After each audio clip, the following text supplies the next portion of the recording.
신명기 10장입니다. 1절부터 5절까지 우리 같이 한 목소리로 본문이 짧으니까요 합독을 하겠습니다. 신명기 10장 1절부터 5절까지입니다. 그때에 여호와께서 내게 이르시기를 너는 처음과 같은 두 돌판을 다듬어 가지고 산에 올라 내게로 나오고 또 나무괴 하나를 만들라. 내가 깨뜨린 처음 판에 쓴 말을 내가 그 판에 쓰리니 너는 그것을 그 궤에 넣으라 하시기로 내가 조각목으로 궤를 만들고 처음 것과 같은 돌판 둘을 다듬어 손에 들고 산에 오르매 여호와께서 그 총의 날에 산 위 불 가운데서 너희에게 이르신 십계명을 처음과 같이 그 판에 서시고 그것을 내게 주시기로 내가 돌이켜 산에서 내려와서 여호와께서 내게 명령하신 대로 그 판을 내가 만든 궤에 넣었더니 지금까지 있느니라. 아멘.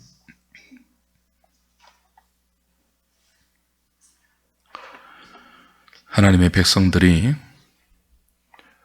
신앙생활을 할 때 잊지 말아야 할 두 가지가 있습니다.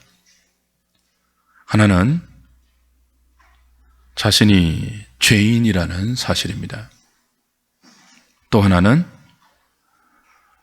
죄인을 하나님 백성으로 만들게 하는 하나님의 은혜입니다. 이 두 가지를 잊지 말아야 돼요. 자신의 죄성과 그럼에도 불구하고 그런 자신을 주의 백성으로 살게 하신 하나님의 은혜를 잊지 말아야 합니다. 우리가 하나님 말씀으로 믿음을 펼치며 살 때 자신의 죄성을 인식하지 못하면 말씀대로 살 수가 없죠. 죄성을 이기게 하시는 하나님의 은혜를 구하지 않고 말씀을 조차 산다는 것은 불가능합니다. 그래서 이 두 가지 사실을 늘 잊지 말고 기억해야 하는데요. 신명기 9장과 신명기 10장이 이 두 가지를 반복해서 강조합니다. 너희들이 가나안에 들어가면, 약속의 땅에 들어가면 너희들의 믿음, 너희들의 의로움으로 말미암은 것이 아니고 하나님의 은혜로 들어간 것임을 잊지 말아라. 그리고 그 은혜에 기인해서 우상을 섬기지 말고 하나님이 가르쳐 주신 명령과 규례와 법도를 듣고 지켜 행하는 삶을 살아라. 이 두 가지를 계속 반복한다고 했죠. 이스라엘 백성은 사실 가나안 땅에 들어가야 할 자격이 없습니다. 그런 믿음과 그런 어려움이 없죠. 어렵기는커녕 지금 우리 지난주에 보았죠.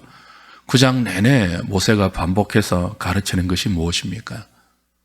너희들의 광야 40년은 늘 항상 하나님을 거역하는 불순종과 반역의 역사였다는 것입니다.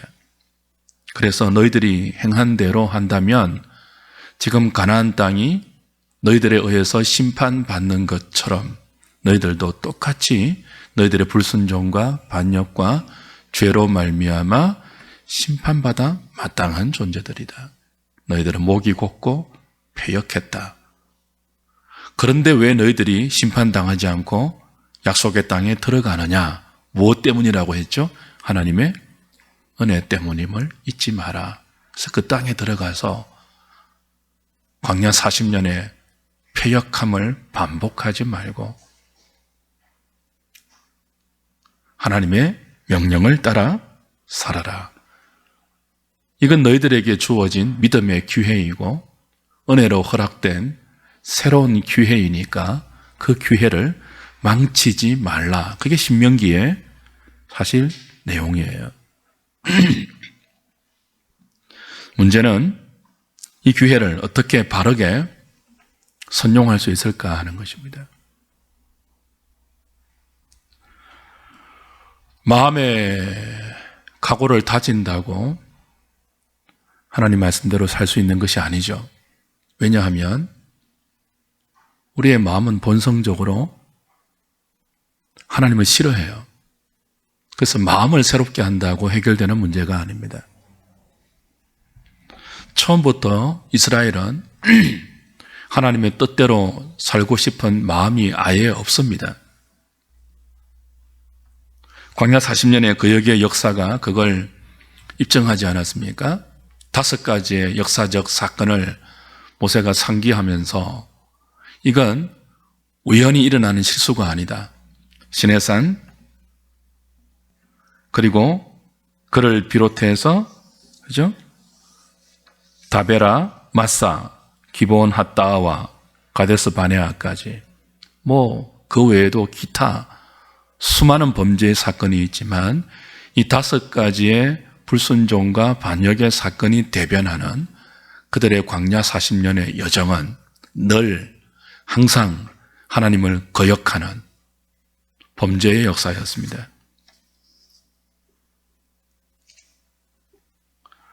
왜 그렇게 넘어지고, 왜 그렇게 하나님을 배반하고, 왜 그렇게 심판받아 마땅한 죄를 지었을까요?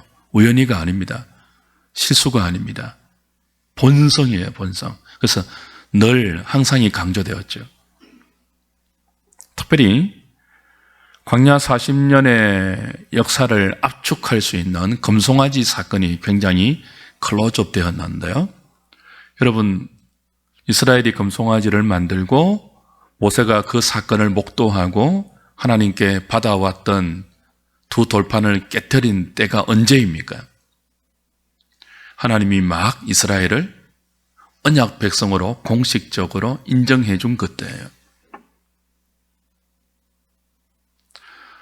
언약의 파트너가 될 자격이 없지 않습니까? 그런데 그들을 하나님과 동등한 언약의 파트너로 삼아서 공식적으로 시내산 밑에 이제부터 너희들이 내 백성이고 나는 너희들의 하나님이 된다.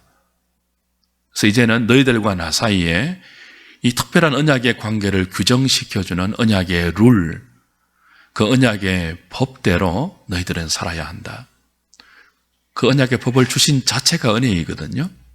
그 영광이고 그들만이 누릴 수 있는 그 특권이고 명예이란 말이에요.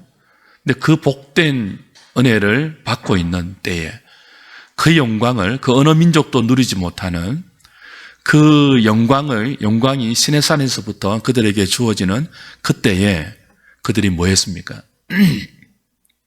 금송아지를 만들었죠. 그래서 언약을 주시는 하나님을 멸시했습니다. 우리는 언약 이런 거 필요 없고요. 우리 마음대로 살 수 있도록 금송아지 밑에서 우리 마음, 우리 본성을 막 표출하면서 춤추며 경배할 수 있는 그런 신앙이 필요하지.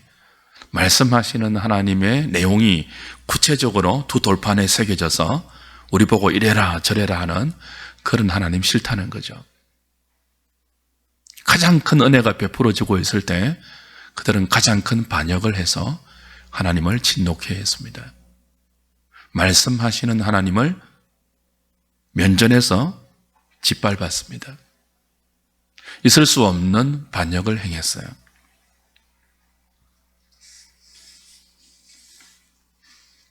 이런 이들이 진노로 소멸되지 않고 약속의 땅에 들어가는 것은 무엇 때문입니까? 그들의 어려움 때문입니까? 그들의 믿음 때문입니까? 그렇지 않죠.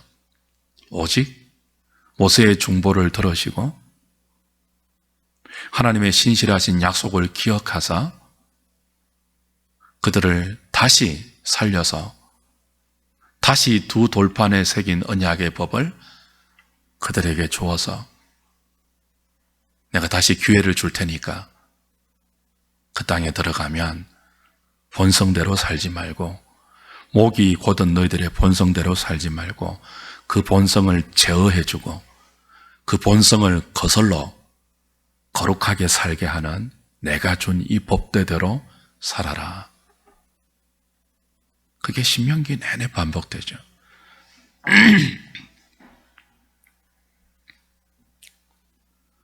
그래서 1절부터 4절에 보면 오늘 10장에 처음과 같은 처음 것, 처음이란 말이 4번이나 반복됩니다. 지금 두 번째 돌판에 십계명을 새겨서 주시잖아요. 돌판은 달라졌지만 첫 번째 돌판은 깨트려졌죠. 모세의 진노로. 그 진노에는 하나님의 진노가 담긴 거죠. 두 번째 돌판에 새긴 하나님의 언약은 내용이 달라지지 않았어요. 똑같아요. 형식과 내용이 똑같아요. 단지 돌판만 처음 것과 두 번째 것이 다르죠. 처음 것이 강조되는 이유가 뭡니까? 두 번째 돌판에 새긴 십계명을 다시 언약의 법으로 주시면서 처음 것, 처음과 같은 처음. 왜 처음을 강조하죠? 이 두 번째가 귀해라는 것입니다. 두 번째 주신 이 십계명의 돌판을 다시 깨트려지지 않도록 그 기회를 본성대로 살지 말고 하나님의 은혜를 기억하고 그 은혜의 믿음으로 반응해서 살아라. 그런 뜻이죠. 그리고 이 두 번째 돌판을 이번에는 언약궤, 법궤이죠. 언약궤를 만들어서 그 언약궤에 넣어 보관하라고 특별히 지시하십니다. 의미가 있죠. 사실 오늘 본문의 중요한 핵심입니다. 처음 것, 두 번째 것 대조되면서 처음과 똑같은 두 돌판의 계명을 다시 새겨서 너희들에게 귀회로 주는데 이 두 번째 귀회는 하나님의 언약궤 안에 보관하라고 하십니다. 어떤 의미가 있을까요?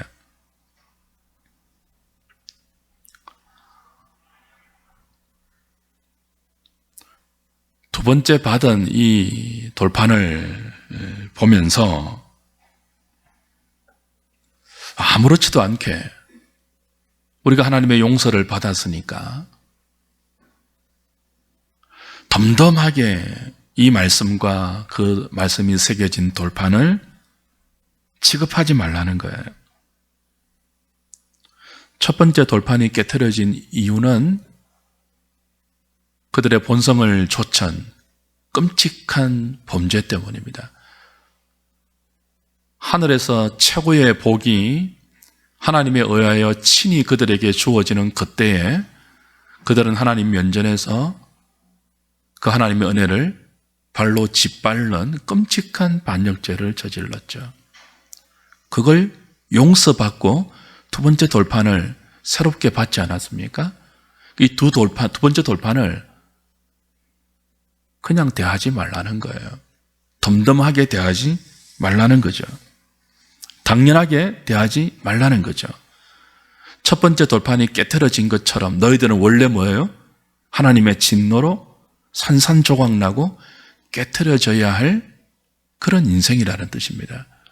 근데 너희들이 깨트려지지 않고 멀쩡히 살아서 약속의 땅에 들어갈 수 있는 것은 하나님의 은혜 때문이니까 하나님의 백성으로 그 땅에 들어가 하나님이 두 번째로 주신 이 두 돌판에 새긴 계명대로 살 수 있는 그 자체가 은혜로 얻은 복된 기회이니까 덤덤하지 말라는 거예요. 돌판을 볼 때 당연하게 여기지 말라는 거죠. 죽어야 할 자신 대신 그 죽음의 자리에 중보자가 서서 목숨을 담보로 하고 하나님께 기도해서 얻어낸 그런 기회예요. 모세는 목숨을 걸고 이들을 위해서 중보했습니다. 모세의 생애, 광야의 그 생애 자체가 목숨을 건 사역이었습니다. 그리스도를 예표하는 선지자였죠. 이 중보자의 죽음을 대신하는 중보의 은혜로 그들이 살아서 약속의 땅에 들어갈 기회를 얻었다면 그 은혜를 처음 받았던 돌판을 깨트렸던 것처럼 그렇게 날려서는 안 된다는 거예요. 저 안에 사랑하는 여러분, 하나님이 우리에게 은혜를 왜 주셨을까요?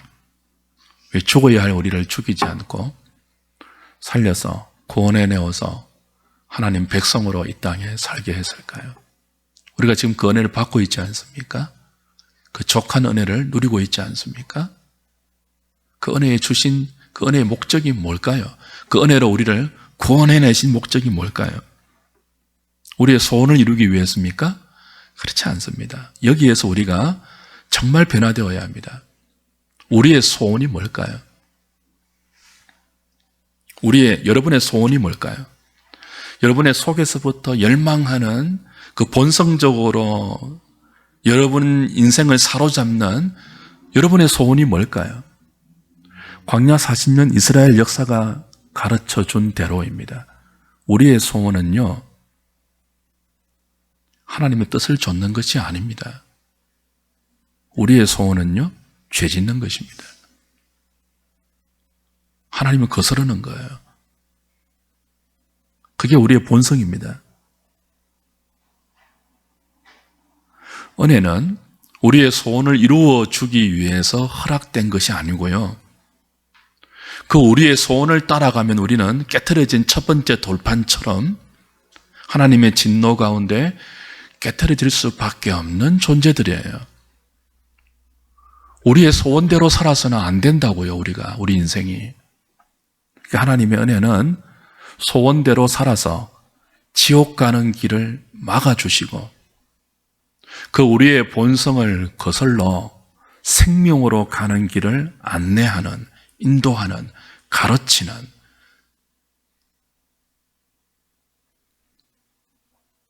그것이 하나님의 은혜이죠.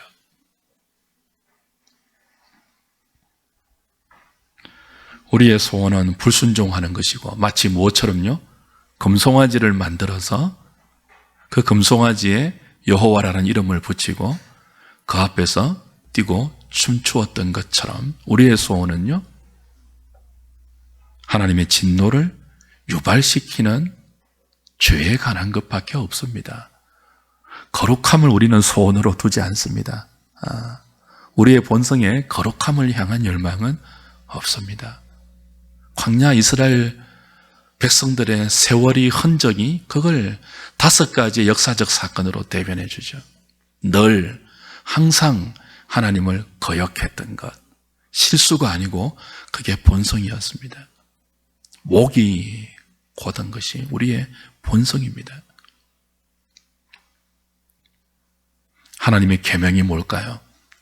이런 우리의 죄에 속한 본성을 억누르고 하나님의 복을 누리게 하는 유일한 삶의 법칙입니다. 유일한 생명의 길입니다. 그래서 자꾸 내가 너희에게 가르쳐준 이 규례와 법도와 명령대로 살아라가 반복되는 거예요.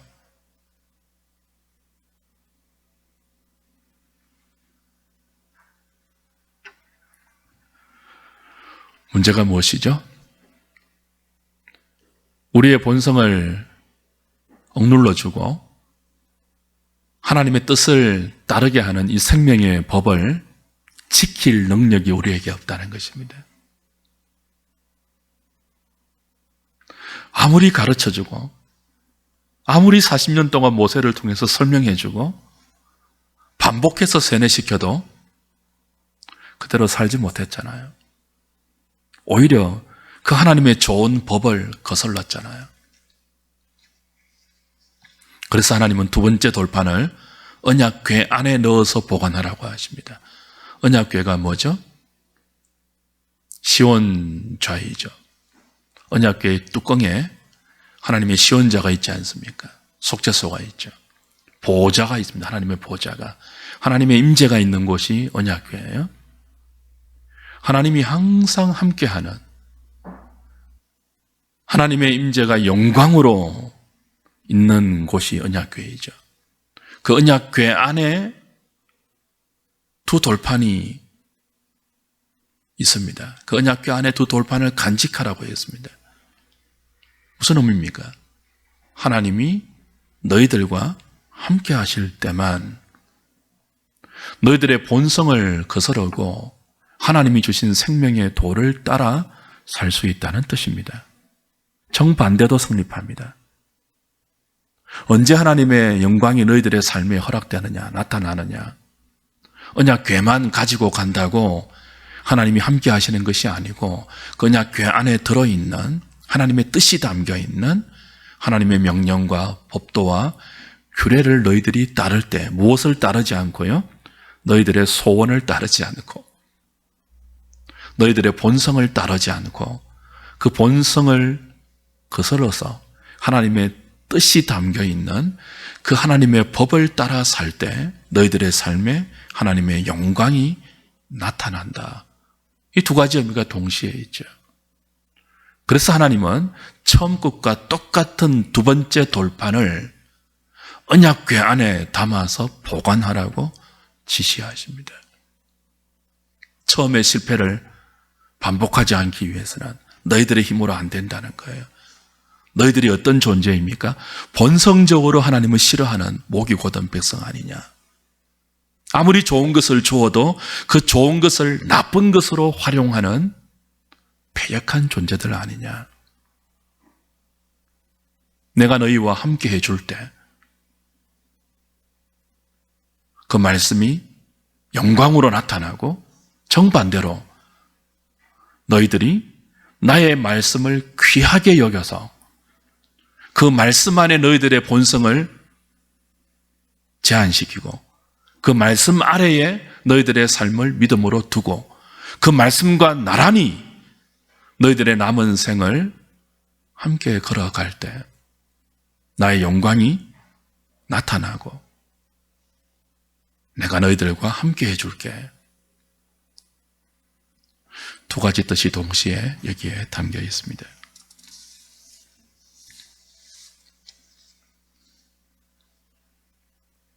사랑하는 여러분, 구원의 은혜는 감격으로 끝이 나서는 안 됩니다. 와, 하나님 감사합니다. 나 같은 것을 살려주셔서 감사합니다. 감사와 감격으로 끝나서는 안 돼요. 변화로 이어져야 합니다. 어떤 변화이죠?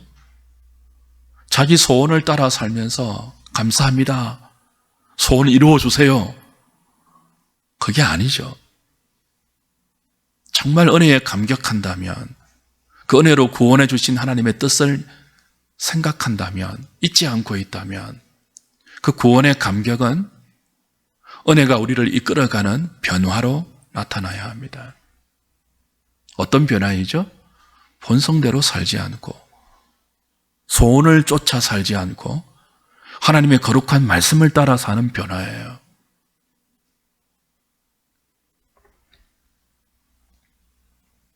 우리의 기도는 그걸 위해서 하나님께 간절함으로 드려져야 합니다. 무엇을 이루기 위한 기도가 아니고요. 우리의 소원 성취를 위한 기도가 아니고요. 성황당에 가서 손바닥 비비면서 천지신명께 비는 잡신들에게 소원을 위해서 비는 그런 기도와 다르게요.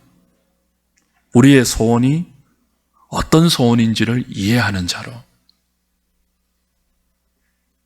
하나님의 계명이 은혜로 우리에게 주어진 목적이 무엇이며 그 은혜가 우리를 이끌어가는 삶의 방향이 무엇인지를 아는 유일한 존재로 이제 우리는 함께 모여 기도할 때나 여러분 개인이 간절히 구할 때나 소원이 아니라 하나님의 뜻을 이루기 위한 기도를 할 수 있어야 합니다. 그렇게 기도할 수 있는 유일한 인생들이 우리 아닙니까? 모든 종교의 기도가 다 있죠. 그렇죠? 기도 없는 종교가 어디 있습니까? 다 기도하죠. 문제가 무엇입니까? 기도의 내용입니다. 기도의 향방입니다. 기도로 우리의 삶이 하나님의 거룩한 뜻을 쫓아 사는 변화가 동반되느냐입니다. 어떻게 기도해야 할까요? 무엇을 위해 기도해야 할까요? 무엇을 구해야 할까요? 로마서 8장을 좀 찾고 말씀을 마무리하죠. 로마서 8장입니다.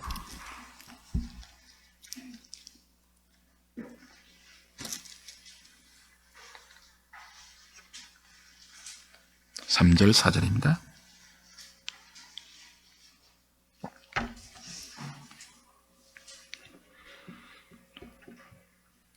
같이 읽을까요? 시작. 율법이 육신으로 말미암아 연약하여 할 수 없는 그것을 하나님은 하시나니 곧 죄로 말미암아 자기 아들을 죄 있는 육신의 모양으로 보내어 육신의 죄를 정하사 육신을 따르지 않고 그 영을 따라 행하는 우리에게 율법의 요구가 이루어지게 하려 하심이니라. 자, 이제 우리가 기도로 간절히 구해야 할 것이 이것이죠. 율법의 요구를 이루게 하시는 하나님의 성령의 능력이에요. 율법은 좋은 것입니다. 그런데 이 좋은 하나님의 계명을 우리 육신이 연약해서 할 수 없어요. 이스라엘의 광야 40년의 역사가 그걸 보여주었습니다. 첫 번째 돌판이 깨트려졌습니다. 육신의 연약함으로 그 본성을 좇는 소원이 표출될 때 하나님의 뜻이 이루어진 것이 아니고 하나님의 뜻이 깨트려졌어요. 율법은 좋은 것이지만 그 좋은 율법이 깨트려졌습니다. 왜요? 연약해서. 그래서 하나님은 중보자를 보내셨죠. 모세가 바라보고 있는 참된 중보자. 말씀이신 하나님의 아들을 육신으로 보내어서 우리의 죄를 대속하게 하시고 부활하시어 하나님과 더불어 보혜사를 성령을 우리에게 보내십니다. 진리의 영으로. 그래서 항상 우리와 함께 하십니다. 언약궤, 하나님의 임재 아닙니까? 그 언약궤 안에 두 돌판이 담기도록 했거든요. 시내산 언약과 신민기에서 나오는 모압 언약은 궁극적으로 예레미야와 에스겔이 지향하는 새 언약을 바라봅니다.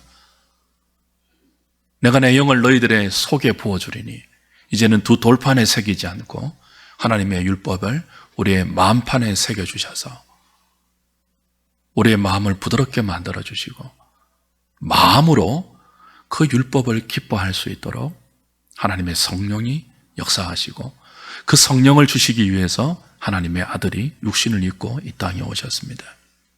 성령을 보내기 위해서 우리의 죄를 십자가에서 처리하십니다. 그리고 부활하셔서 성천하시고 아버지와 더불어 약속하신 성령을 보내십니다. 그 성령을 통해서 죄를 알게 하시고 의를 알게 하시고 심판을 알게 하십니다. 그리스도가 우리에게 가르쳐 주신 모든 것들을 진리의 빛 아래서 드러나게 하시고 더 이상 소원을 따르지 않고 하나님의 뜻을 따를 수 있는 새로운 마음을 끊임없이 우리 지성과 감정과 의지 속에 성령을 통하여 날마다 공급하십니다. 정직한 영을 새롭게 창조하십니다. 그래서 이제 우리가 육신을 따르지 않고, 육신이 뭡니까? 소원이에요. 육체와 마음에 원하는 것, 그 소원이거든요. 번역하면 우리가 성령을 받기 전에는 다 본질상 진노의 자녀가 되어서 육체와 마음에 원하는 것을 따라 살았어요. 하나님의 뜻을 따르지 않고. 근데 이런 우리에게 성령이 오셔서 육신을 따르지 않고 그 영을 따라 행하여 율법의 요구가 이루어지게 하십니다. 그래서 우리는 무엇을 구해야 합니까? 성령을 구해야 합니다. 날마다. 그 성령의 은혜를, 성령의 능력을 구해야 돼요. 여러분, 성령의 능력이 뭡니까? 여러분의 소원을 이루어주는 거예요? 능력 받는 것이 뭐예요? 펄펄 뛰는 것입니까? 그 미친 짓이죠, 그건. 정광훈처럼 되는 거예요? 성령을 모독하는 거예요.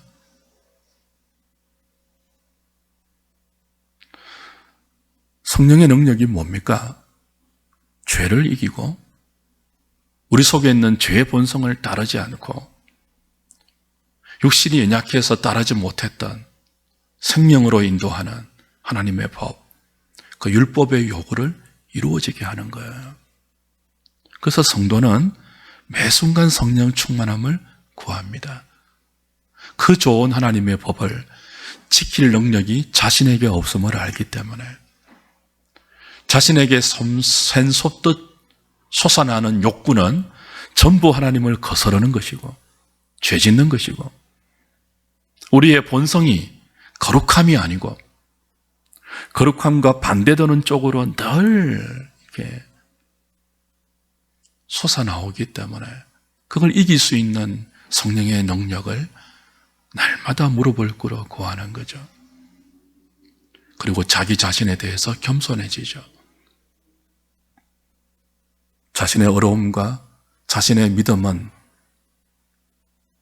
자신의 결심과 자신의 기도의 분량은 아무것도 아님을 알게 되죠.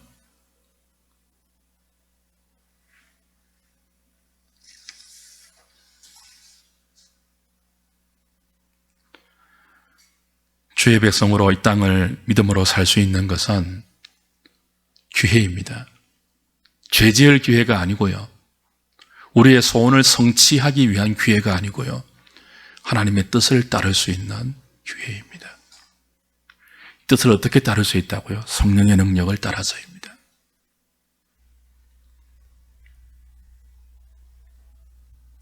이전에게 그 성령의 능력을 구하면 좋겠습니다. 몇 번이나 실패하지 않았습니까? 몇 번이나 넘어지지 않았습니까? 어떻게 얻은 이 새로운 믿음의 기회입니까? 다시 처음과 같은 두 돌판을 깨트린 것처럼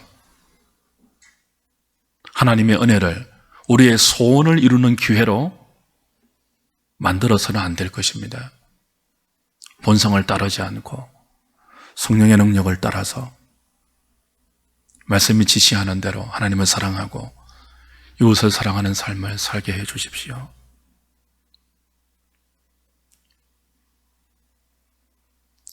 그때 우리의 삶에 하나님의 영광이 나타나고